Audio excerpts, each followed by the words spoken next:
কোষ রসায়ন বা সেল কেমিস্ট্রি। হ্যাঁ, এই সেল কেমিস্ট্রিতে আমরা মূলত কোষের বিভিন্ন উপাদানের রসায়ন নিয়ে পড়াশোনা করি। এখানে আমরা মূলত শর্করা বা কার্বোহাইড্রেট নিয়ে বিস্তারিত জানব, এদের প্রকারভেদ, শর্করার গ্লুকোজ যে আছে এটার কাজ, ফ্রুক্টোজ যে আছে এটার কাজ, ইন ডিটেইল তাদের রাসায়নিক গঠন সহ সব কিছু। এই যে প্রকারভেদ, মনোস্যাকারাইড, ডাইস্যাকারাইড, পলিস্যাকারাইড। এরপর হচ্ছে প্রোটিন বা আমিষ। এর আগে অ্যামিনো অ্যাসিড নিয়ে আলোচনা আছে, প্রোটিন বা আমিষের আগে। তারপর প্রোটিন বা আমিষের আলোচনা করা হয়েছে। পরবর্তী টপিক হচ্ছে লিপিড বা স্নেহ পদার্থ এবং এনজাইম বা উৎসেচক এবং এনজাইমের কাজের কৌশল বা কর্মপদ্ধতি, মেকানিজম অফ অ্যাকশন। এই মেকানিজম অফ অ্যাকশনটা আমাদের সিকিউর জন্য গুরুত্বপূর্ণ। ঠিক আছে, এনজাইমের কাজ করার কৌশলটা তালা ছাপি একটা মতবাদ আছে, ওইটা আমরা এখানে পড়ি। প্রথম পৃষ্ঠায় আহামরি কিছু নাই, এগুলো তোমরা একটু রিডিং দিবা। প্রাণ রসায়ন বা জৈব রসায়ন কাকে বলে, বায়োকেমিস্ট্রি। প্রোটোপ্লাজমের শতকরা 80 থেকে 90% পানি। তা আমরা জানি 17টা মৌল যেগুলো আমাদের জন্য অত্যাবশ্যকীয়, কী কী, যে আমরা এগুলোকে ম্যাক্রোমোল মাইক্রোমোলে ভাগ করেছিলাম ক্লাস 9-10-এ, তাই না? এগুলোই মূলত এখানে আবার আলোচনা করা হয়েছে। দেখো, জীবনের জন্য অত্যাবশ্যকীয় মৌল বা উপাদান হচ্ছে 92টা উপাদানের মধ্যে 96%, এই 92টি এলিমেন্টের মধ্যে জীবের 96% বস্তুই গঠিত মূলত অক্সিজেন, কার্বন ডাইঅক্সাইড, হাইড্রোজেন এবং নাইট্রোজেন দ্বারা। অন্যান্য উপাদানগুলো কী কী রয়েছে? Calcium, phosphorus, potassium, sulphur, sodium, chloride, magnesium ইত্যাদি। কম্পাউন্ড বা যৌগ, এগুলো তো তোমরা আশা করি জানো। দুই বা ততোধিক এলিমেন্ট যখন পরস্পরের সাথে যুক্ত হবে তখন তাকে যৌগ বা কম্পাউন্ড বলি আমরা, মানে একাধিক পরমাণু যখন এর সাথে যুক্ত হচ্ছে। রাসায়নিক বন্ড কি 3 প্রকার, একটা হচ্ছে আয়নিক বন্ধন, সমযোজী বন্ধন, আর একটা হচ্ছে হাইড্রোজেন বন্ধন। ঠিক আছে, আয়নিক, সমযোজী বা কোভ্যালেন্ট। এটা হচ্ছে মূলত আমরা রসায়নের দাতব্য বন্ধন পড়ি। ঠিক আছে, আয়নিক বন্ধন মানে কি, এক্ষেত্রে তোমার একটা ক্যাটায়ন থাকবে, একটা অ্যানায়ন থাকবে, যে পজিটিভ আয়ন থাকবে, একটা নেগেটিভ আয়ন থাকবে। কোভ্যালেন্ট বন্ড মানে কি, এক্ষেত্রে অ্যাটম দুটো ইলেকট্রন শেয়ার করবে, ভাগাভাগি করবে। এই যে পানি একটা পোলার অণু, পানি পোলার অণুর আগে এটা একটা সমযোজী বন্ধন, সমযোজী বন্ধনে শেয়ারকৃত ইলেকট্রন যুগলটা যখন অক্সিজেনের দিকে একটু তোমার ঝুঁকে যায়, পোল সৃষ্টি করে, তখন এটাকে আমরা পোলার অণু বলে থাকি। সো পানি, হাইড্রোজেনটা হালকা ধনাত্মক এবং অক্সিজেনটা ঋণাত্মক, এভাবে পানি একটা পোলার অণু গঠিত হয়। এবং আলটিমেটলি এই জন্য পানিতে আমরা, যেহেতু পানি পোলার অণু, এই পোলার অণুতে আমরা হাইড্রোজেন বন্ধনও দেখি। ঠিক আছে, এই হাইড্রোজেন বন্ধনে থাকার জন্য পানি মূলত তরল পদার্থ হয়, নাহলে পানি গ্যাস হতো। হাইড্রোজেন বন্ড গেল, রিডিং পড়বা। পেপটাইড বন্ড, দুইটি অ্যামিনো অ্যাসিডের মধ্যেকার যে বন্ধন। আমরা অ্যামিনো অ্যাসিড যখন পড়বো, অ্যামিনো অ্যাসিড যখন পরস্পরের সাথে যুক্ত হয়, এই যে অ্যামিনো অ্যাসিড যখন পরস্পরের সাথে যুক্ত হয় তখন আলটিমেটলি কী গঠন করে? তোমার প্রোটিন গঠন করে, পলিপেপটাইড গঠন করে। পেপটাইড থেকে পলিপেপটাইড, পলিপেপটাইড থেকে প্রোটিন। এই যে অনেকগুলো অ্যামিনো অ্যাসিড পরস্পরের সাথে যে বন্ধন দ্বারা পরস্পরের সাথে যুক্ত হচ্ছে, এগুলাই হচ্ছে মূলত পেপটাইড বন্ড। মানে পেপটাইড গঠনের যে বন্ড তাকে আমরা পেপটাইড বন্ড বলতেছি। তো এটা মূলত দুটো অ্যামিনো অ্যাসিডের মধ্যে হয়। গ্লাইকোসাইডিক বন্ড কোথায় হয়? মনোস্যাকারাইডের মধ্যে। মনোস্যাকারাইড মধ্যকার বন্ড হলো গ্লাইকোসাইডিক বন্ড। এখান থেকে কি প্রশ্ন কি কি আসে, মানে একদম কি পয়েন্ট হলো, পেপটাইড বন্ড কিসের সাথে যুক্ত? আমিষের সাথে, মানে হলো প্রোটিনের সাথে, মানে হলো অ্যামিনো অ্যাসিডের সাথে। আর গ্লাইকোসাইডিক বন্ড কিসের সাথে যুক্ত? আমাদের শর্করার সাথে, মূলত মনোস্যাকারাইড সাথে। ঠিক আছে, এগুলো পড়বা। এই পেজটা অতটা গুরুত্বপূর্ণ না, একবার রিডিং দিতে পারি, এগুলো বুঝবাও না এখন বললে। আমরা মূলত কার্বোহাইড্রেট থেকে শুরু করবো। হ্যাঁ, carbohydrate, protein, lipid, nucleic acid, এগুলো আমাদের আলোচনা টপিক। আজকে আমরা মূলত কার্বোহাইড্রেটের কিছুটা অংশ পড়বো। কার্বোহাইড্রেট বা শর্করা। প্রথম কথা, কার্বোহাইড্রেট কি, কারা, কাদেরকে তুমি কার্বোহাইড্রেট বলতে পারবা? অনেকগুলো ডেফিনেশন আছে এখানে। সবচেয়ে ভালো এবং গোছানো হলো যেটা দাগানো আছে ওইটা। যে সকল অ্যালডিহাইড বা কিটোন জাতীয় যৌগে কতগুলো হাইড্রোক্সিল গ্রুপ থাকে, তাহলে এখানে কি পাবা? হাইড্রোক্সিল গ্রুপ পাবা। যারা আর্দ্র বিশ্লেষিত হয়, মানে তারা পানি দ্বারা বিশ্লেষিত হবে, কতগুলো হাইড্রোক্সিল গ্রুপযুক্ত অ্যালডিহাইড বা কিটোন উৎপন্ন করে এবং আলটিমেটলি উৎপাদ হিসেবে তারা কিছু অ্যালডিহাইড বা কিটোন তৈরি করবে যেগুলো হাইড্রোক্সিল গ্রুপযুক্ত হবে। ওইসব যৌগকে আমরা কার্বোহাইড্রেট বলবো।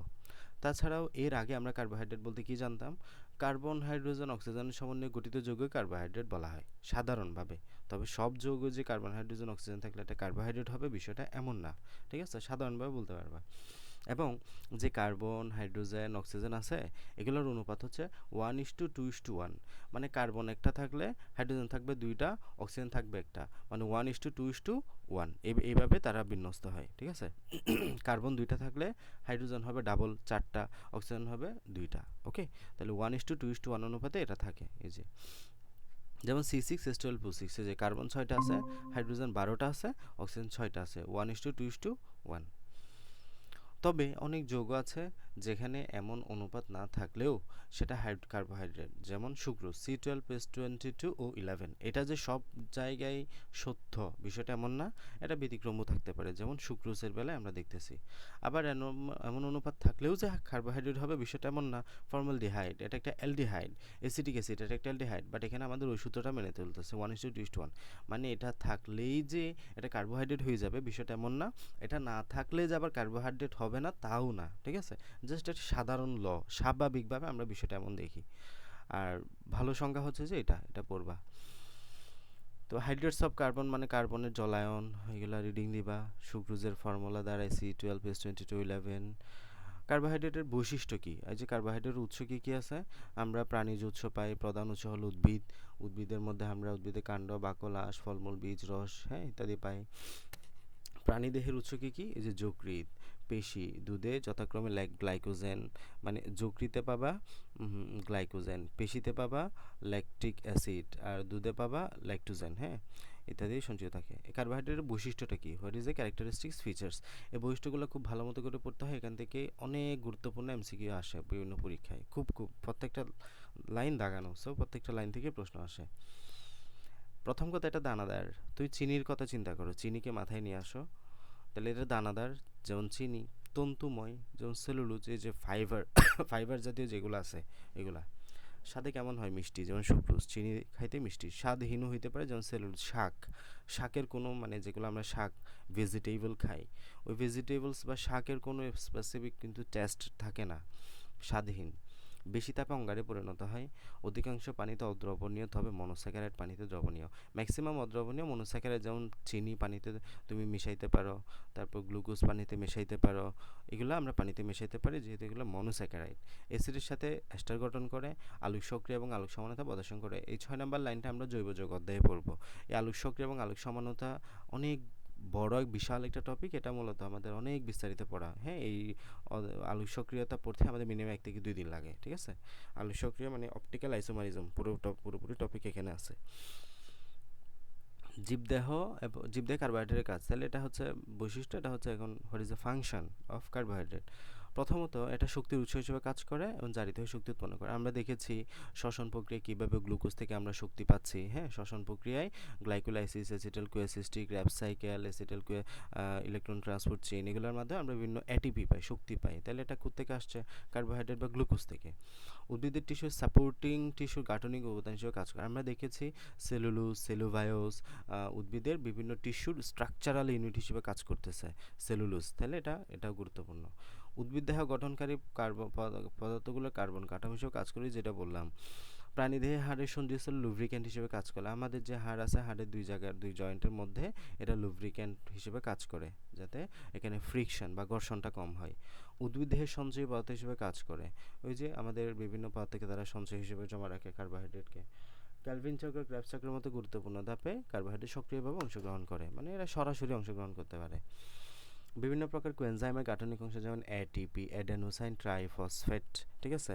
NADP, nicotinamide adenine dinucleotide phosphate. FAD, flavin adenine dinucleotide phosphate, এগুলোর গঠনে অংশগ্রহণ করে। ফ্যাটি অ্যাসিড এবং অ্যামিনো অ্যাসিড বিপাকে সাহায্য করে, মানে এগুলো হজম প্রক্রিয়া এরা সাহায্য করে। সেলুলোজ, হেমিসেলুলোজ, কাইটিন, প্যাকটিন ইত্যাদি কার্বোহাইড্রেট কোষপ্রাচীরের প্রধান উপাদান। এই যেগুলো কিন্তু সবাই কার্বোহাইড্রেট, তাহলে এগুলো কোষপ্রাচীরের উপাদান হিসেবে কাজ করতেছে। এরপর হচ্ছে নিউক্লিক অ্যাসিডের অন্যতম উপাদান রাইবোস। এই যে আমরা পড়ি what is the mean by RNA. RNA মানে হলো ribo nucleic acid. What is the mean by DNA? DNA মানে হলো ডিঅক্সি রাইবো নিউক্লিক অ্যাসিড। তাহলে রাইবো মানে কি? রাইবোস। তাহলে এই রাইবো নিউক্লিক অ্যাসিডের রাইবো শব্দটা আসছে মূলত রাইবো সুগার থেকে। আমরা এই অধ্যায়ে রাইবো সুগার নিয়ে অনেক আলোচনা করব। তাহলে রাইবো সুগার থেকে আসছে, যেটা একটা যেটা একটা প্যান্টাস্যাকারাইড। এই রাইবোসটা হচ্ছে মূলত একটা প্যান্টাস্যাকারাইড, মানে শর্করার বা 5 কার্বন বিশিষ্ট শর্করার উদাহরণ আর কি। তাহলে রাইবোজ সুগার, তাহলে এগুলা আরএনএ এর গাঠনিক উপাদান। সেমভাবে DNA, what is mean DNA? Deoxyribo, মানে এটাও রাইবোজ সুগার, তবে একটা অক্সিজেন কম, এই জন্য ডি অফ অক্সিজেন মানে ডিঅক্সি। ডিঅক্সি মানে কি? ডিলেট অফ অক্সিজেন, একটা অক্সিজেন কম, তাহলে ডিঅক্সি রাইবোনিউক্লিক অ্যাসিড, সেটাও একটা রাইবোনিউক্লিক অ্যাসিড, যেটা একটা রাইবোজ সুগার, যেটা একটা আলটিমেটলি শর্করা। এই যে নিউক্লিক অ্যাসিড অন্যতম উপাদান রাইবোজ, ডিঅক্সিরাইবোজ ইত্যাদি হলো পেন্টো জাতীয় কার্বোহাইড্রেট, মানে 5 কার্বন বিশিষ্ট কার্বোহাইড্রেট। এরপরে প্রাণী, ছত্রাক, ব্যাকটেরিয়া গ্লাইকোজেন নামক কার্বোহাইড্রেট সঞ্চয় করে। এই যে আমরা গ্লাইকোজেনকে সঞ্চয় করি, এই যে রমজানে আমাদের বডিতে, আমাদের লিভারে যে গ্লাইকোজেনটা সঞ্চয় করে, এটা আলটিমেটলি আস্তে আস্তে গ্লুকোজে পরিণত হয়। আমাদের, আমরা যখন সারাদিন না খেয়ে থাকি তখন আমাদেরকে এটা সাপোর্ট দেয়, তাহলে সঞ্চয় করে রাখি না আমরা এটাকে? সেমভাবে ছত্রাক ব্যাকটেরিয়াও কাজটা করে। আমাদের মৌলিক চাহিদা, খাদ্য, বস্ত্র, আশ্রয়, এর অনেক উপাদান কার্বোহাইড্রেট থেকে আসে। সেলুলোজ জাতীয় কার্বোহাইড্রেট উদ্ভিদকে দৃঢ়তা ও সুরক্ষা প্রদান করে। উদ্ভিদ দেহকে কী দেয়? তারা দৃঢ়তা এবং সুরক্ষা প্রদান করে। আমরা একটু এক নজরে ক্লাসিফিকেশনটা পড়ব। ক্লাসিফিকেশনটা তুমি যত ভালোভাবে বুঝবা, কার্বোহাইড্রেট অংশটা তোমার জন্য ততটা ক্লিয়ার হবে। এই কার্বোহাইড্রেট অংশটা অনেক বড়, অনেক বিস্তারিত, অনেক উদাহরণ পড়তে হবে, অনেক সংকেত পড়তে হবে। সো সব কিছু স্টেপ বাই স্টেপ মনে রাখার জন্য আমাদের এই ক্লাসিফিকেশনটাকে ক্লিয়ার রাখা জরুরি। সো আগে ক্লাসিফিকেশনে মিনিমাম আধা ঘন্টা থেকে 1 ঘন্টা সময় দিবা, আধা ঘন্টা থেকে 1 ঘন্টা সময় নিয়ে ক্লাসিফিকেশনটা মুখস্থ করে নিবা। তারপর পরবর্তী টপিক যখন স্টেপ বাই স্টেপ পড়বা, তখন এর সিরিয়ালি মাথায় থাকবে। তাহলে আমরা শুরুতে কার্বোহাইড্রেটকে বিভিন্নভাবে ভাগ করতে পারি। হ্যাঁ, according to, by which, by test, মানে তুমি স্বাদের ভিত্তিতে ভাগ করতে পারো। স্বাদের ভিত্তিতে কি হইতে পারে? একটা হচ্ছে যে খাইতে কেমন, মিষ্টি হইতে পারে। একটা হচ্ছে যে মিষ্টি না হইতে পারে, তাহলে সুগার হইতে পারে, নন সুগার হইতে পারে। বাস এতটুকু ক্লিয়ার। রাসায়নিক গঠনের ভিত্তিতে এটা মোটামুটি বেশ বড়। রাসায়নিক গঠনের ভিত্তিতে কীরকম হইতে পারে? মনোস্যাকারাইড হইতে পারে। মনোস্যাকারাইড মানে হলো, এক্ষেত্রে আমাদের যে তোমার কার্যকরীমূলক, এটা জাস্ট একটা একটা থাকবে। হ্যাঁ, মনোস্যাকারাইড, এক্ষেত্রে মনোস্যাকারাইডটা আমরা কার্বন সংখ্যার উপর ভিত্তি করে ভাগ করতে করি, এবং যেমন ট্রায়োস হইতে পারে, টেট্রোস হইতে পারে, পেন্টোস, হেক্সোস, হ্যাপটোস। ট্রায়োস মানে 3 কার্বন বিশিষ্ট মনোস্যাকারাইড, টেট্রোস মানে 4 কার্বন বিশিষ্ট, পেন্টোস মানে 5 কার্বন বিশিষ্ট মনোস্যাকারাইড, হেক্সোস মানে 6 কার্বন বিশিষ্ট মনোস্যাকারাইড, হ্যাপটোস মানে 7 কার্বন বিশিষ্ট মনোস্যাকারাইড। আমরা এগুলো নিয়ে বিস্তারিত পড়তে হবে। তাহলে এটা কীভাবে আসছে? রাসায়নিক গঠনের ভিত্তি ভাগ করতেছি কয়ভাবে? মনোস্যাকারাইড, মনোস্যাকারাইডের উপর আবার যদি আমরা ডিভাইড করি, মনোস্যাকারাইডের মধ্যে কার্বন সংখ্যার পার্থক্যের জন্য ট্রায়োস, টেট্রোস, পেন্টোস, হেক্সোস, হ্যাপটোস এইভাবে ভাগ করতে পারি। ডাইস্যাকারাইড মানে হলো, এক্ষেত্রে আমাদের 2টা মনোস্যাকারাইড মিলে ডাইস্যাকারাইড গঠিত হবে। হ্যাঁ, মনোস্যাকারাইড মানে হলো যাদেরকে ভাঙলে আর ছোট করতে পারবা না, এক কথায়। মনোস্যাকারাইড মানে হলো যাদেরকে বিয়োজিত করলে আর ছোট করা যাবে না। আর ডাইস্যাকারাইড মানে যাদেরকে ভাঙলে 2টা মনোস্যাকারাইড পাওয়া যাবে। ওকে, তাহলে ডাইস্যাকারাইড মানে ভাঙলে, যাদেরকে ভাঙলে 2টা মনোস্যাকারাইড পাওয়া যাবে। ডাইস্যাকারাইড উদাহরণ মনে রাখবো মশলা দিয়ে, মশলা। এখানে আরেকটা যুক্ত করে ল্যাকটোজ, পরীক্ষা আসে, এখানে দেয় না এটা ল্যাকটোজ। তাহলে মশলা দিয়ে মল্টোজ, সুক্রোজ, সেলুলোজ, ল্যাকটোজ, এই 4টা শব্দ মনে রাখতে হবে। ডাইস্যাকারাইড উদাহরণ হচ্ছে যে মশলা, মল্টোজ, সুক্রোজ, সেলুলোজ এবং ল্যাকটোজ। মল্টোজ, সুক্রোজ, সেলুলোজ এবং ল্যাকটোজ কিসের উদাহরণ?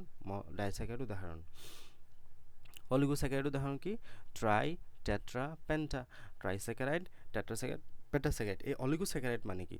অলিগোস্যাকারাইড মানে হলো, অলিগোস্যাকারাইডকে ভাঙলে 3 থেকে 10টা অবধি মনোস্যাকারাইড পাওয়া যাবে।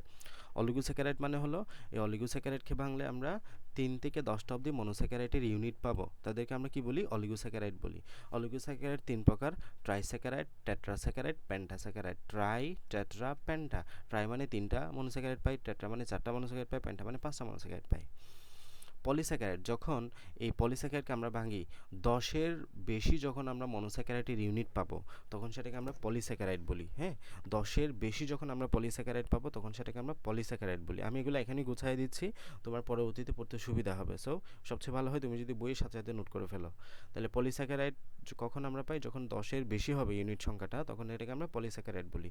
পলিস্যাকারাইড আবার 2 প্রকার, একটা হচ্ছে গঠনের সহায়ক ভূমিকা রাখে এমন, আর একটা হচ্ছে সঞ্চিত পথ হিসেবে কাজ করে এমন। গঠনের সহায়ক বা স্ট্রাকচারাল ইউনিট হিসেবে কাজ করে কে কে? সেলুলোজ এবং প্যাকটিন, সিপি, সেলুলোজ এবং প্যাকটিন। আর এখানে কি আছে? আমাদের সিজি দিয়ে মনে রাখতে পারো, স্টার্চ এবং বা এসজি, সিজি বা এসজি, এসজি স্টার্চ এবং গ্লাইকোজেন, স্টার্চ এবং গ্লাইকোজেন, শ্বেতসার বা গ্লাইকোজেন, শ্বেতসার বা গ্লাইকোজেন। ওকে, তাহলে রাসায়নিক গঠনের ভিত্তিতে আমরা টোটাল 4 ভাগে ভাগ করেছি। মনোস্যাকারাইড যারা একদম মানে স্ট্রাকচারাল ইউনিট হিসেবে কাজ করবে, একদম মানে এগুলো গাঠনিক, এদেরকে বাংলা আর ছোটো ভাগে ভাগ করা যাবে না। মনোস্যাকারাইডকে আবার বিভিন্ন ভাগে ভাগ করতে পারি, ট্রায়োস, টেট্রোস, পেন্টোস, হেক্সোস, হ্যাপটোস, কার্বন সংখ্যার উপর ভিত্তি করে। ডাইস্যাকারাইড মানে দুইটা পাওয়া যাবে, উদাহরণ হলো মশলা, মল্টোস, সুক্রোজ, সেলোবেস, ল্যাকটোস। অলিগোস্যাকারাইড হচ্ছে 3 থেকে 10টা মনোস্যাকারাইড পাওয়া যাবে বাংলায়, উদাহরণ হচ্ছে ট্রাইস্যাকারাইড, পেন্টাস্যাকারাইড, টেট্রাস্যাকারাইড। পলিস্যাকারাইড হচ্ছে আমাদের এই ক্ষেত্রে 10-এর বেশি পরিমাণে মনোস্যাকারাইড পাওয়া যাবে বাংলায়, এটা হতে পারে গঠন সহায়ক হতে পারে, সঞ্চিত হতে পারে। গঠন সহায়ক হচ্ছে সেলুলোজ এবং প্যাকটিন, সঞ্চিত হচ্ছে কে এসজি, স্টার্চ এবং গ্লাইকোজেন। এরপরে আমরা এখানে যা যা উদাহরণ পড়ব সবগুলাকে আবার এই রিডিউসিং নন রিডিউসিং এই দুই ভাগে ভাগ করে করে যাব। এই বিজারণ ক্ষমতার উপর ভিত্তি করে দুই ভাগে ভাগ করতে পারি, একটা হচ্ছে রিডিউসিং সুগার যারা বিজারিত হবে, একটা হচ্ছে নন রিডিউসিং সুগার যারা বিজারিত হবে না। ওকে, সো এটা হচ্ছে মোটামুটি আমাদের গ্রস একটা ক্লাসিফিকেশন অফ কার্বোহাইড্রেট, একটা প্রকারভেদ। আমরা এখান থেকে স্টেপ বাই স্টেপ ধরে ধরে সব কিছু নিয়ে পড়তে হবে। শুরুতে আমরা এই যে স্বাদের উপর ভিত্তি করে দুই ভাগে ভাগ করছি না, সুগার নন সুগার, এটা নিয়ে আলোচনা আছে। তাহলে স্বাদের উপর ভিত্তি করে দুই ভাগে ভাগ করা হয়েছে একটা হচ্ছে সুগার, একটা হচ্ছে নন সুগার। একটা হচ্ছে সুগার, একটা হচ্ছে নন সুগার। তো এই সুগার হলো কেমন, স্বাদে মিষ্টি, দানাদার, পানিতে দ্রবণে যেমন গ্লুকোজ, ফ্রুক্টোজ, সুক্রোজ ইত্যাদি। আর নন সুগার মানে তো জানো অদানাদার, মিষ্টি না, যেমন স্টার্চ, গ্লাইকোজেন এবং সেলুলোজ। এগুলো প্রত্যেকটা উদাহরণ গুরুত্বপূর্ণ, প্রত্যেকটা লাইনে দাগানো, সো আসে পরীক্ষায়। রাসায়নিক গঠন অণুর ভিত্তিতে কার্বোহাইড্রেটকে সাধারণত 4 ভাগে ভাগ করা হয়: মনোস্যাকারাইড, ডাইস্যাকারাইড, অলিগোস্যাকারাইড। আমরা একটু আগে পড়েছি মনো, ডাই, অলিগো, এটা হচ্ছে পলিস্যাকারাইড। ওকে, তো মনোস্যাকারাইড নিয়ে যদি আমরা একটু আলোচনা করি, মনো মানে কি এক, স্যাকারাইড মানে কি চিনি। হ্যাঁ, তাহলে যে কার্বোহাইড্রেটকে হাইড্রোলাইসিস মানে হলো পানি দ্বারা বিয়োজিত করলে আর কোনো সরল কার্বোহাইড্রেট একক পাওয়া যায় না, মানে সে নিজেই সরল, তাকে আমরা মনোস্যাকারাইড বলবো। তাহলে এটা একটা গাঠনিক ইউনিট হিসেবে কাজ করে এবং সাধারণ সংখ্যা হচ্ছে CnH2nOn। হ্যাঁ, এবং এখানে মনোস্যাকারাইড সমূহ একটা মুক্ত অ্যালডিহাইড গ্রুপ বা কিটোন বা এবং একাধিক হাইড্রোক্সিল গ্রুপ থাকে। মনোস্যাকারাইডের কার্বন সংখ্যা 3 থেকে 10। এটা একটু বুঝতে হবে, এখানে একটা অ্যালডিহাইড গ্রুপ থাকতে পারে, হয় CHO থাকবে অথবা CO থাকবে। হ্যাঁ, দুইটা বিষয় আমরা পড়ব। কার্বনের সংখ্যা অনুযায়ী এখানে আবার 3 কার্বন বিশিষ্টকে ট্রায়োস, 4 কার্বন বিশিষ্ট টেট্রোস, 5 কার্বন বিশিষ্টকে পেন্টোস, 6 কার্বন বিশিষ্ট হেক্সোস, 7 কার্বন বিশিষ্টকে হ্যাপটোস বলি। জীবদেহের অধিকাংশ মনোস্যাকারাইড অপটিক্যাল আইসোমারের ডি সিরিজভুক্ত। ডি মানে হলো ডেক্সট্রো রোটেটরি, অপটিক্যাল আইসোমারিজম হলো আলোক সমানতা প্রদর্শন করে যারা। এখন এগুলো বিস্তারিত বুঝতে হলে তোমাকে জৈব যৌগ অধ্যায়টা পড়তে হবে, সো আপাতত রাখো এই লাইনটা। তাহলে আমরা আরেকভাবে বললাম যে মনোস্যাকারাইডগুলোতে আমরা অ্যালডিহাইড পেতে পারি, কিটোন পেতে পারি। এই অ্যালডিহাইড এবং কিটোন মুক্তভাবে থাকা এরা বিজারক পদার্থ হিসেবে কাজ করে। কাজে CHO মানে অ্যালডিহাইড এবং কিটোন কার্বোহাইড্রেটকে রিডিউসিং সুগার বলবো। আমরা বলি নাই যে এখানে শুরুতেই, এখানে যত উদাহরণ পড়বো সবগুলোকে আবার এখানে রিডিউসিং নন রিডিউসিংয়ে ভাগ করব। তাহলে এক কথায় জেনে নাও, কার্বোহাইড্রেটের মধ্যে যাদের মধ্যে CHO পাবা এবং CO পাবা, মানে হলে অ্যালডিহাইড পাবা যাদের মধ্যে, অথবা কিটোন পাবা যাদের মধ্যে, তাদেরকে আবার আমরা দুই ভাগে ভাগ করতে পারি, মানে তাদেরকে আমরা রিডিউসিংয়ের মধ্যে ফেলবো। যাদের মধ্যে CHO এবং CO পাবো তাদেরকে রিডিউসিংয়ের মধ্যে ফেলবো, যাদের মধ্যে এটা পাবো না তাদেরকে নন রিডিউসিংয়ের মধ্যে ফেলবো। তাহলে এই যে CHO এবং CO গ্রুপভুক্ত কার্বোহাইড্রেটকে রিডিউসিং সুগার বলা হয়, যেমন তারা বেনেডিক দ্রবণের উক্ত সুগারের CHO এবং CO গ্রুপের সাথে বিক্রিয়া করে কিউপ্রাস অক্সাইডে পরিণত হয়, যা লাল বর্ণের অধিক্ষেপ হিসেবে জমা হয়। রিডিউসিং সুগার পরীক্ষা করতে এই পদক্ষেপ নেওয়া হয় মনোস্যাকারাইডের সাথে মিষ্টি। মানে এই রিডিউসিং সুগারের পরীক্ষা করলে কেমন অধিক্ষেপ পাবা সেখানে বলা হয়েছে এটা বেনেডিক দ্রবণের সাথে বিক্রিয়া করে লাল বর্ণের অধিক্ষেপ তৈরি করে। লাল বর্ণের অধিক্ষেপ তৈরি দেখে বুঝতে পারবে যে এখানে যেটা ইউজ করছে এটা আলটিমেটলি রিডিউসিং সুগার ছিল, তার মানে জারণ বিজারণ বিক্রিয়ায় অংশগ্রহণ করছে। এরপরে হচ্ছে ট্রায়োস। ট্রায়োস মানে কি 3 কার্বন বিশিষ্ট মনোস্যাকারাইড। হ্যাঁ, ট্রায়োস। গ্লিসারালডিহাইড এবং ডাইহাইড্রোক্সিএসিটোন হলো দুটি সরল ট্রায়োস। তাহলে বলো তো এই গ্লিসারালডিহাইড কি একটা রিডিউসিং সুগার না non reducing sugar? Of course reducing sugar, নাম এসেছে অ্যালডিহাইড আছে, তার মানে কিটোন গ্রুপ, এটা অ্যালডিহাইড গ্রুপ। আবার ডাইহাইড্রোক্সিএসিটোন এটা হচ্ছে তোমার একটা কিটোন গ্রুপ, ওন আছে নামে শেষে, তাহলে এটা কিটোস, এই যেখানে লিখে দিছে। গ্লিসারালডিহাইড এটা হচ্ছে অ্যালডোজ গ্রুপ, আর ডাইহাইড্রোক্সি অ্যাসিটোন এটা হচ্ছে কিটোজ গ্রুপ। এটা অ্যালডোজ গ্রুপ কেন? কারণ এখানে সিএইচও পাবা। এটা কিটোজ গ্রুপ কেন? কারণ এখানে সিও আছে। আর এখানে এটা যেহেতু 3 কার্বন বিশিষ্ট, এজন্য এটা আমরা আমরা ট্রাইওসের মধ্যে পড়ছে। তাহলে ট্রাইওসের দুইটা উদাহরণ পড়ছি। একটা হচ্ছে যে গ্লিসারলডিহাইড, এটা হচ্ছে ডাইহাইড্রোক্সি অ্যাসিটোন। এই গ্লিসারলডিহাইডের মধ্যে আমরা যেটা পাবো সেটা হচ্ছে অ্যালডোজ, আর ডাইহাইড্রোসিসের মধ্যে যেটা পাই সেটা হচ্ছে কিটোজ, কারণ এখানে কিটোন গ্রুপ থাকে। তাহলে এখানে যদি সংকেতগুলো একটু আঁকার চেষ্টা করবা, সবচেয়ে 3টা কার্বন দিয়ে শুরু করবা, যেহেতু ট্রাইওস 3 কার্বন, এবং এখানে আমাদের এই লাস্টারটাতে এইচও দিয়ে দিবা, সিএইচও, এই যে সিএইচও দিয়ে দাও, এবং এখানে আমাদের কি দিবা, এখানে একদিকে ওএইচ দিবা, আর একদিকে এইচ দিবা, একদিকে ওএইচ দিবা, একদিকে এইচ দিবা, শেষ।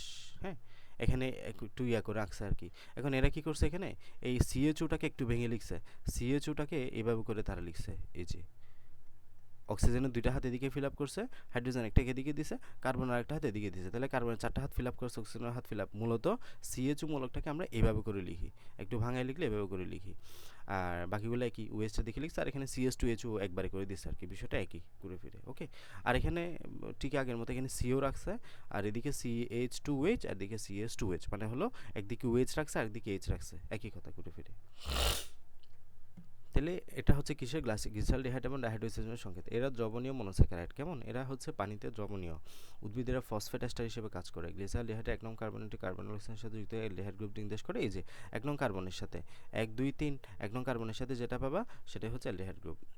ডাইহাইড্রোক্সিজেনের 2 নং কার্বনে, তাহলে এই ডাইহাইড্রোক্সিজেনের 2 নম্বর কার্বনে কিন্তু আমাদের অ্যালডিহাইড গ্রুপ যুক্ত হয়েছে। এখানে 2 নম্বর কার্বনে, এদিকে 1 নম্বর কার্বনে আমাদের অ্যালডিহাইড গ্রুপ মানে এটা যুক্ত হয়েছে, কিটোজ গ্রুপটা যুক্ত হয়েছে। কাজেই গ্লিসারলডিহাইড হলো অ্যালডোজ শর্করা, আর ডাইহাইড্রোক্সিজেন হলো কিটোজ শর্করা। এটা অ্যালডোজ কেন? সিএইচও আছে। এটা কিটোজ কেন? কারণ সিও আছে। অ্যালডিহাইড এবং কিটোন গ্রুপকে আমরা রিডিউসিং গ্রুপ বলি, কারণ এরা সহজে ক্ষাতি যৌগের সাথে জারিত হয়ে বিজারিত হয়। তাই অ্যালডিহাইড ও কিটোন গ্রুপযুক্ত চিনিকে রিডিউসিং সুগার বলা হয় বা বিজারক শর্করা বলা হয়। ট্যাট্রোসের একটাই উদাহরণ পড়বো, সেটা হচ্ছে ইরাইথ্রোস। হ্যাঁ, ইরাইথ্রোস। তাহলে 4 কার্বন বিশিষ্ট মনোস্যাকারাইডকে আমরা ট্যাট্রোস বলি। তাহলে তোমাকে পড়তে হবে মূলত উদাহরণটা ভালো মতো, যে ট্যাট্রোসের উদাহরণ কি, ইরাইথ্রোস। হ্যাঁ, তাহলে ট্যাট্রোস কেন? 4, ট্যাট্রা মানে হলো 4, 4 কার্বন বিশিষ্ট মনোস্যাকারাইডকে ট্যাট্রোস বলবা, এবং এক্ষেত্রে ইরাইথ্রোস।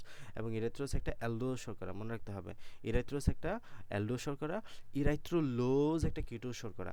আমি একটা শর্টকাট, স্ক্রিন দেখতে পাচ্ছি না। সবাই দেখতে পাচ্ছ না? স্যার দেখতে পাচ্ছি। আচ্ছা, এখানে আমরা ইরিথ্রোজের মধ্যে, এই ট্যাট্রোজের মধ্যে অ্যালডোজ শর্করা পাবো হলো ইরিথ্রোজ, মানে ইরিথ্রোজ, আর ইরিথ্রোলোজ যেটা পাবো সেটা হচ্ছে কিটোজ শর্করা। এখন তুমি তোমার বইয়ের উদাহরণগুলো যখন পড়তে যাবা, এই অধ্যায়ের ম্যাক্সিমাম জায়গায় দেখবা যে লুজ যাদের শেষে আছে তারা হচ্ছে যে কিটোজ। এটা মানে আমি পড়তে গিয়ে মিল পাইছি বিধায় আমার মনে ধরে গেছে এটা। তোমরাও যখন পড়বা দেখবা যে এটা মিলে যাচ্ছে, কেন জানি, যে নামের শেষে লুজ পাচ্ছ মানেই দেখবা যে এটা কিটোজ গ্রুপের মধ্যে পড়তেছে। সো পড়াটা ভালো মনে থাকবে, যে নামের শেষে লুজ পাইলেই চোখ বন্ধ করে তুমি কিটোজ বলে দিবা। হ্যাঁ, আশা করি যে এদিক ওদিক হওয়ার কথা না। আমি অ্যাটলিস্ট যে এই বইয়ে যতগুলো পড়ছি সবগুলাই ম্যাচ হয়েছে, কয়েকটা এদিক ওদিক ছাড়া। এই যে ডাইহাইড্রোক্সিজেন এটা মিলতেছে না, লোজ টোজ কিছু নাই, এটা মিলবে না। বাট ইরিথ্রোলোজ আরও কয়েকটা জানে আছে, মিলে যায়। এই জাইলোলোজ, তারপর আরও কয়েকটা আছে তো, এই রাইভোলোজ, এই রাইভোলোজ লোজ আছে না, নামের শেষে লোজ থাকলে মানেই বুঝবো যে এটা তোমার কিটোজ। এটা আর আলাদাভাবে মনে রাখার প্রয়োজন নাই। তাহলে ইরিথ্রোস মানে হলো অ্যালডোজ শর্করা, মানে হলো এদের মধ্যে তুমি সিএইচও পাবা। আর ইরাইথ্রোলোজ মানে হলো এদের মধ্যে তুমি সিও পাবা, এরা হচ্ছে কিটোজ শর্করা। তো অধিকাংশ ক্ষেত্রে আমরা ইরাইথ্রোস 4 ফসফেট হিসেবে কাজ করে ক্যালভিন চক্রে, আমরা এটা ভূমিকা দেখি, আমরা পড়ছি কিন্তু ক্যালভিন চক্রে। ক্যালভিন চক্রে ইরাইথ্রোস 4 ফসফেট, তোমাদের তো পড়ানো হয়নি অবশ্য প্লান্ট ফিজিওলজিটা। এখানে পড়লে আমরা ইরাইথ্রোস 4 ফসফেটটা দেখি, বারবার ইউজ করি কিন্তু C4 সাইকেলের মধ্যে। এরপরে পেন্টোজ শর্করা। পেন্টোজ শর্করার মধ্যে 5 কার্বন বিশিষ্ট মনোস্যাকারাইড। উদাহরণ কি কি আছে? সেমভাবে আমরা জাইলোজ, অ্যারাবিনোজ, রাই জাইয়ের ভাই আরবে, এটা দিয়ে মনে রাখা, রাই জাইয়ের ভাই আরবে, রাই জাইয়ের ভাই আরবে। রাই মানে হলো রাইভোস, রাই মানে হলো রাইভোলোস। রাই মানে কি? দুইটা শব্দ। রাই মানে হলো রাইভোস, রাই মানে হলো রাইভোলোস। জাই মানে হলো জাইলোস, জাই মানে জাইলোলোস। দুইটা শব্দ আরো। তাহলে রাই মানে কি? রাইভোস, রাই মানে কি? রাইভোলোস, জাই মানে কি? জাইলোস, জাই মানে কি? জাইলোলোস। তারপর হচ্ছে আরবে মানে কি? অ্যারাবিনোস, আরবে মানে কি? অ্যারাবিনোস। হ্যাঁ, 5টা শব্দ, এগুলো মনে রাখিও। তো জাইলুস, রাইবোস, ডিঅক্সিরাইবোস, অ্যারাবিনোস, রাইবুলোস, জাইলুলোস এসব কি তোমার পেন্টোজ শর্করার উদাহরণ। স্পেসিফিকলি এখন যদি আসো কোনটা অ্যালডোস কোনটা কিটোস, তাহলে এই যে লোস শব্দটা যাদের মধ্যে পাবা তাদেরকে কিটোস বলে দাও, বাকি সবগুলো অ্যালডোস। এই যে রাইবুলোস, জাইলুলোস, এই দুটা শব্দ বাদে বাকি সবাই তোমার কি অ্যালডোস। ওকে, আর এখানে এই জাইলুসকে আবার মিলায়ও না, মানে জাইলুলুস মানে জাইলু শব্দের মধ্যেই একটা লো আছে। সো দিস ইজ নট মানে সাপিক্স। এখানে আমরা সাপিক্স হিসেবে লাস্ট লুজ যেটা মানে জাইলুস, ঠিক আছে, জাইলুলুস যেটা আছে এটা মূলত কিটোর শর্করা, ঠিক আছে, মানে এটা নামের মধ্যেই লুজ পড়ে গেছে, এটা আলাদাভাবে এটা যুক্ত হয়নি। ওকে, রাইবোস, রাইবোস এখানে এখানে উদাহরণটা ইরাইথ্রোস ডি, ডি ইরাইথ্রোস দেওয়া আছে। ডি মানে হলো ডেক্সট্রো রুটেটরি, মানে এটা হচ্ছে যখন আমরা অপটিক্যাল আইসোমারিজম পড়বো তখন এটা দেখবো যে এটা ডান দিকে ঘুরতেছে, ডানাবর্তী যোগের কারণে এটা ডি অক্সিরা এটা বলতেছে, ডি বলতেছে। সো 4 কার্বন বিশিষ্ট 1 2 3 4, এবং এখানে সিএইচও পাবা, একদিকে ওএইচ একদিকে এইচ, একদিকে ওএইচ একদিকে এইচ, একদিকে ওএইচ একদিকে এইচ, এভাবে করে মিলাই দিয়ে যাবা। আর লাস্টে কার্বন একটা হাত খালি, ওই হাতে হাইড্রোজেন বসাই দিবে, এই জন্য এখানে হাইড্রোজেন দুইটা। রাইবোস, রাইবোসের মধ্যে 5 কার্বন বিশিষ্ট এবং এটা সবচেয়ে গুরুত্বপূর্ণ রাইবোসটা। রাইবোস 5 কার্বন বিশিষ্ট পেন্টোজ সুগার, এবং 1941 সালে ইমিল ফিশার এটা আবিষ্কার করেন, নামটাও পরীক্ষা আসে, এবং এটা দিয়ে আরএনএ গঠিত হয়, এই জন্য এটা গুরুত্বপূর্ণ। তো এটা তাহলে এটা 5 কার্বন C5H10O5, এটা সিএইচও থাকে, এটা অ্যালডো পেন্টোজ বলা হয়। রাইবোস সুগার 95তে এসএল এর সাথে বিক্রিয়া করে ফারফিউরিলাস তৈরি করে। এগুলো মোটামুটি সবই গুরুত্বপূর্ণ, রিডিং পড়বা। দেখো আমি চেইনটা দেখাই দিই। শুরুতে ডি রাইবোস, এখানে চেইন স্ট্রাকচার দেখো 1 2 3 4, প্রথম কার্বনের সাথে সিএইচও বসাই দিবা, এই যে এইচও বসাইছে, একদিকে OH H OH H OH H, পরবর্তী সিএইচ, এদিকেও মূলত এইচ ওএইচ বসতে, বাট এদিকে আরেকটা এইচ এক্সট্রা বসাই দিবা আর কি, ঠিক আছে। এটা হচ্ছে চেইন স্ট্রাকচার। ওকে, তুমি যখন রিং স্ট্রাকচার আঁকবা তখন এইভাবে আঁকতে হবে, এই যে এখানে আমাদের একটা, দুইটা, তিনটা, চারটা কার্বন দিবা, সবগুলোতে একটা একটা হাত দ্বারা যুক্ত করবে, এদিকে একটা অক্সিজেন দিবা, এখানে দুইদিকে দুইটা হাত দিয়ে করে দিবা আগের মতোই। এখানে তোমাকে একদিকে এইচ দিতে হবে, একদিকে ওয়েচ দিতে হবে, এই যে এইচ এইচ ওয়েচ ওয়েচ ওয়েচ ওয়েচ, দেন একদিকে এইচ একদিকে ওয়েচ। এখন নাম্বার কাউন্টিং করবে তুমি এখান থেকে, এই যে 1 2 3 4, যদি এখান থেকে কাউন্টিং করো তাহলে এখান থেকে তোমাকে এই যে একটা কার্বন বেশি দিতে হবে আলটিমেটলি। এই যে এদিকে তুমি 1 CS2 ওএইচ, মানে হলো এই কার্বন থেকে, এখানে আমাদের 5টা কার্বন কিন্তু টোটাল এই কার্বন থেকে, এইখান থেকে শুরু করছি আমি, এখান থেকে না, এই যে এখান থেকে 1 2 3 4 5 5, তাহলে এই কার্বন থেকে, মানে এখানে এটা এই কার্বন থেকে মূলত আমি শুরু করছি কাউন্টিংটা, এই যে 1 2 3 4 5, ঠিক আছে, এই আর কি। এভাবে করে রিং স্ট্রাকচারটা, এগুলো বারবার প্র্যাকটিস করতে হবে, প্র্যাকটিস করলেই পারবে। এগুলো যদি এত সহজ, এগুলো আসবে না, আসবে হচ্ছে গ্লুকোজ থেকে মূলত। রিডিং পড়বে এগুলা। তো ডিঅক্সিরাইবোস দেখো এখানে আমাদের এটা D2, এখানে খেয়াল করো যখন আমরা এখানে পড়েছিলাম, এখানে আমাদের এই যে 1 2 3, এই যে যখন আমরা চেইন স্ট্রাকচারটা কি, তখন আমাদের কাউন্টিং শুরু হবে কার্যকরীমূলক থেকে, মানে যেখানে কার্যকরীমূলক আছে ওইখান থেকে কাউন্টিংটা শুরু। সিএইচও যেখানে দিছো ওইখান থেকে কাউন্টিং শুরু, 1 2 3 4 5, 5 নাম্বার।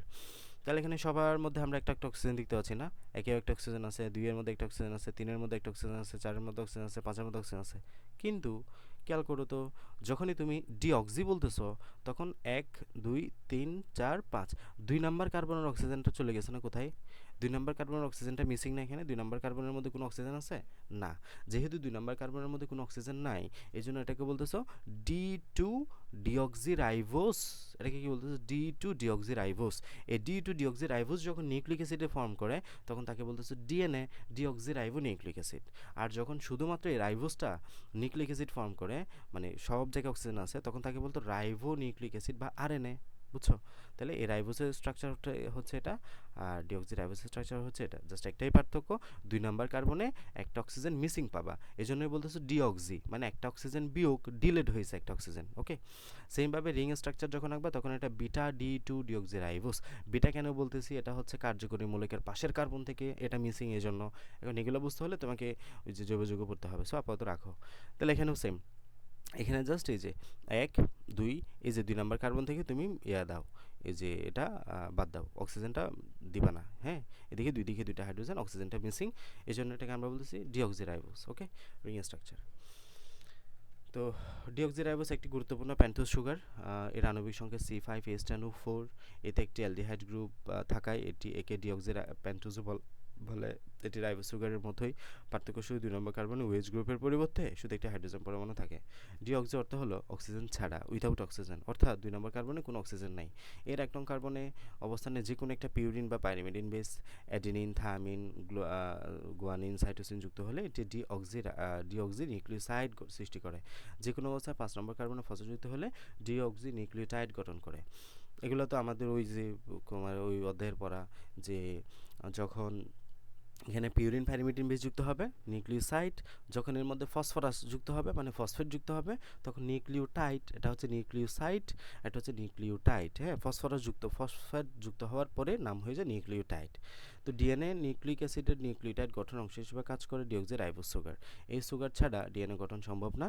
ডিঅক্সিরাইবোজ বিজারণ ক্ষমতা সম্পন্ন, মানে হলো এটা কি তোমার রিডিউসিং সুগার। ওকে, রাইভোলুজ, তাহলে নামের শেষে আমরা লুজ পাচ্ছি, তার মানে কি এটা কি বলবা, লুজ যেহেতু পাইছো এটা কিটোজ বলবা। হ্যাঁ, এটা কিটোজ। তাহলে রাইভোলুজ এক ধরনের পেন্টোজ মনোস্যাকারাইড, এটি আণবিক গঠনে এক কিটো গ্রুপ যুক্ত আছে। হ্যাঁ, কিটো গ্রুপ, তাহলে লুজ যেহেতু আছে তার মানে কিটোজ, একে কিটোজ পেন্টোজও বলা হয়। সালোক সংশ্লেষণ প্রক্রিয়ায় রাইভোলুজ হতে তৈরি রাইভোলুজ 1,5 বিসফসফেট, ওই যে আমরা পড়েছিলাম রাইভোলুজ 1,5 বিসফসফেট এনজাইমের সহায়তায় R15BP, এটা তোমাদের পড়াই নাই, R15BP। তোমরা এসএসসি তো অল্পটুকু পড়েছিলে আর কি, এসএসসি তার বিস্তারিত পড়বা। এটা R15BP, এখানে গ্লুকোজটা তোমার রাইবোলোজ ইয়েতে পরিণত হয়। সো মানে সালোক সংশ্লেষণ শুরুই করতেছে R15BP দিয়ে, রুবিস্কো নামক এনজাইমের সহায়তায়। হ্যাঁ, এখানে রুবিস্কো নামক এনজাইমটা খুব গুরুত্বপূর্ণ ভূমিকা পালন করে। এই পৃথিবীর সবচেয়ে গুরুত্বপূর্ণ এনজাইম হচ্ছে রুবিস্কো এনজাইমটা, কারণ এটাই মূলত R15BP-কে বিক্রিয়া করতে সাহায্য করতেছে, এবং এইটা যদি না থাকতো পৃথিবীতে সালোক সংশ্লেষণ হইতো না। সালোক না হলে পৃথিবীতে উদ্ভিদ বাঁচত না, উদ্ভিদ না বাঁচলে পৃথিবীতে প্রাণীর অস্তিত্ব থাকতো না। ঠিক আছে, তাহলে রাইবোলোজ হতে তৈরি হয় R15BP। হ্যাঁ, R15BP বা বিপি যে কথা, মানে বিস ফসফেট যে কথা, ডাইফসফেট একই কথা, মানে দুইটা ফসফেট। ওকে, মানে রাইবোলোজের 1 নাম্বার কার্বনে এবং 5 নাম্বার কার্বনে দুইটা ফসফেট, এটা বোঝাচ্ছে। ডাইফসফেট মানে হলো দুইটা, কোথায় কোথায়, রাইবোলোজের 1 নাম্বার কার্বনে একটা আছে, 5 নাম্বার কার্বনে একটা আছে। এটা সালোক সংশ্লেষণ প্রক্রিয়া কার্বন ডাইঅক্সাইড গ্রাহক, মানে এটাই মূলত কার্বন ডাইঅক্সাইড গ্রহণ করে বিক্রিয়া শুরু করতেছে। এটি পরে বিজারিত হয়ে একটি কার্বক্সিল গ্রুপ যৌগ গঠন করে, সাথে সাথে ফসফোগ্লিসারিক অ্যাসিডে পরিণত করে, PGA, ফসফোগ্লিসারিক অ্যাসিডে পরিণত করে এটা। ওকে, তো what is the difference between the ribose and deoxyribose? পার্থক্যটা পড়ে নিবা। রাইবোজটা আরএনএ গঠনে সাহায্য করে, ডিঅক্সিরাইবোজটা ডিএনএ গঠনে সাহায্য করে। এটা পারফিউরিল অ্যাসিড তৈরি করে, এটা লেভুলিনিক অ্যাসিড তৈরি করে। এটি 5টি অক্সিজেন অণু থাকে, এখানে একটা অক্সিজেন কম থাকে, তার মানে 4টি থাকে। এখানে 2 নম্বর কার্বনের সাথে হাইড্রোক্সিল গ্রুপ যুক্ত থাকে, এখানে 2 নম্বর কার্বনে শুধু হাইড্রোজেন যুক্ত থাকে, কারণ একটা অক্সিজেন থাকে না। এক্ষেত্রে নিউক্লিওটাইড ও শর্করা তৈরিতে সে অংশগ্রহণ করে, এটা ডিঅক্সি নিউক্লিওটাইড গঠনে অংশগ্রহণ করে। ওকে, আমরা আগামীকাল হেক্সোস নিয়ে পড়ব। হেক্সোসটা আরও একটু বড়, গ্লুকোজ, ফ্রুক্টোজ, ল্যাকটোজ বিস্তারিত পড়তে হবে, বিশেষ করে এই চেইনগুলো ধরে ধরে বোঝানো লাগবে। এগুলা না বোঝালে তোমাদের একটু কঠিন লাগবে। ওকে, সো আজকে আমরা খুবই ছোট্ট টপিক পড়েছি, যেটা খুবই ছোট, মূলত অধ্যায়টা শুরু করলাম আর কি। হ্যাঁ, অধ্যায়টার অনেকগুলো ক্লাস লাগবে এবং অনেক কনসেপচুয়াল, অনেক বিস্তারিত এবং অনেক তথ্যবহুল, এবং এটা গ্যারান্টেড। তোমরা যদি অধ্যায়টা আমার সাথে শেষ করতে না পারো, আমি যেভাবে অল্প অল্প পড়াবো এই অল্প অল্পতে যদি শেষ করতে না পারো, আই গ্যারান্টি এটা তোমার কখনোই শেষ করা হবে না। এটা কখনোই আর পড়া হবে না, কারণ এত বড় অধ্যায়, এত কনসেপচুয়াল, এত বিস্তারিত তথ্যের অধ্যায়, এগুলো আসলে নিজে পড়া হয় না, আসলে কখনোই হয়ে ওঠে না আর আলাদাভাবে। ওই সময় তুমি বের করতে পারবে না। বাট এখন যদি স্রোতের সাথে আমার সাথে শেষ করে যাও, খুব ভালো মতোই শেষ হবে। ওকে।